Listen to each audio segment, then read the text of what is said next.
guys, magandang tanghali po sa inyong lahat. So, ngayon po ay tanghalian na naman namin. So, nandito ako ngayon sa kubo. Nandito kami sa kubo. So, guys, ang ulam namin ay ipapakita ko kung anong ulam namin. Masarap ito. Ayan guys, ang ulam namin ay munggo na may karne. So, ayan, gulay. So, ayan ay ang kapartner niya ay masarap, Kit? Yeah. Okay.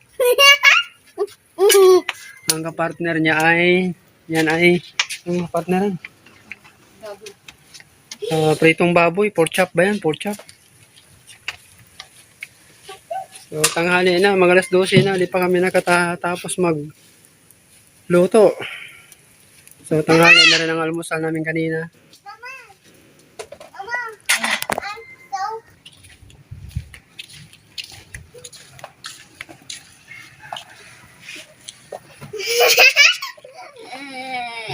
Namin.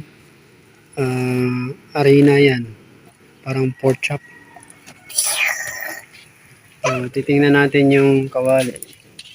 O mantika na kumukulo na. So, ayan, kahoy ang gamit namin. Lalagay na ang pork chop. Yummy pork chop, Kit? Ha? Yeah. Okay, yeah daw. Kakain ka mamaya niyan? So, yan ang panangalian namin. So, meron din kaming, dito, yung lutuan ng uling. So, ginawa ko yan. Ayun yung isa. So, mga kahoy namin ay, ayan, marami pa. So, pag naubos yan ay kukuha ulit ako. Or magsisibak ulit ako. Meron dito na kahoy pa, kaya lang kasi hindi pa to tuyo, hilaw pa. So mahogany yan guys, yung binigay yan sa akin dun sa labas kasi nga nagbawas sila ng mahogany kasi nga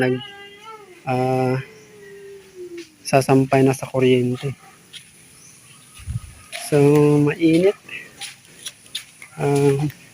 Mamayang hapon ito magkakaroon ulit ng thunderstorm ito. Kahapon nagkakaroon ng thunderstorm. Kaya ingat-ingat tayo sa thunderstorm guys. Lalo na pag sa tanghali mainit tapos sa hapon biglang umulan na may kasamang kulog. So sigurado yan na mayroong kidlat.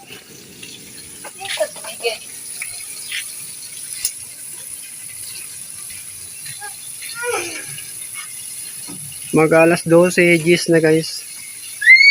Hindi pa kami nananghalian.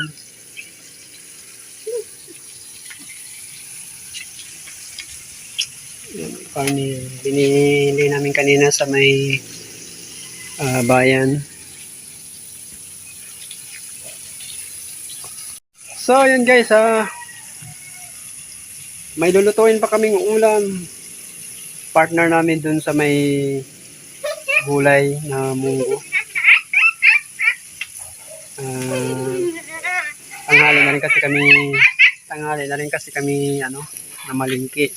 Tapos pagbalik dito, naggawa muna ako trabaho dito, pamintura sa bahay.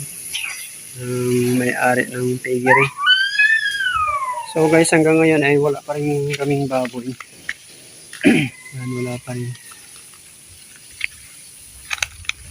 So nakakapanibago kasi dati nung may baboy, ang ingay nito, yung building na ito. So ngayon tahimik na rin. Pag magkaroon na uli ng baboy ito guys, syempre maingay na naman. Sa umaga pag nagpakain maingay. Ganoon na rin po sa hapon. So titingnan natin doon ang niluluto ng asawa ko. Lakas naman ng apoy.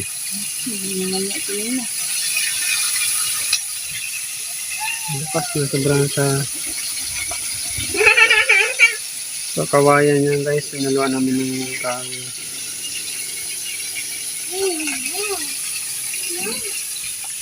Ito gasera. Kasi nagawa kami nito. Dati ito nilalagay namin sa 45 days.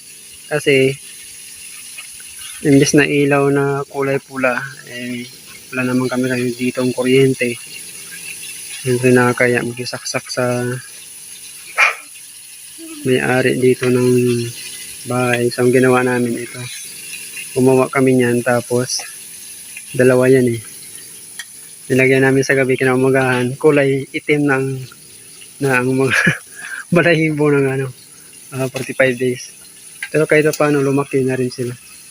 So ngayon wala na kaming alaga na 45 days kasi parang ganun din eh.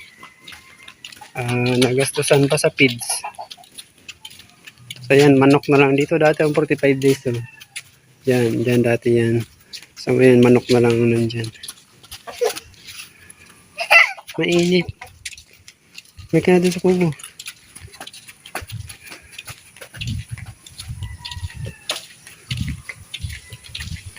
Baliktad mo yung tinilas mo. Mama, yan na rin yan. So guys, mamaya pag naluto yun, kakain na rin kami. So, masarap ang ulam namin. Munggo. Dito na kami nagtatambay guys sa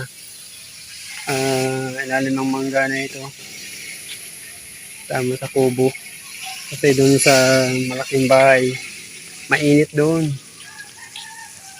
Sobrang init doon eh. Tingnan ninyo. Yan, dyan. Mainit. Pero dito sa taas ng mangga, taas ng mangga, sa ilalim ng mangga, sobrang press dito ang hangin. Bakit? Press?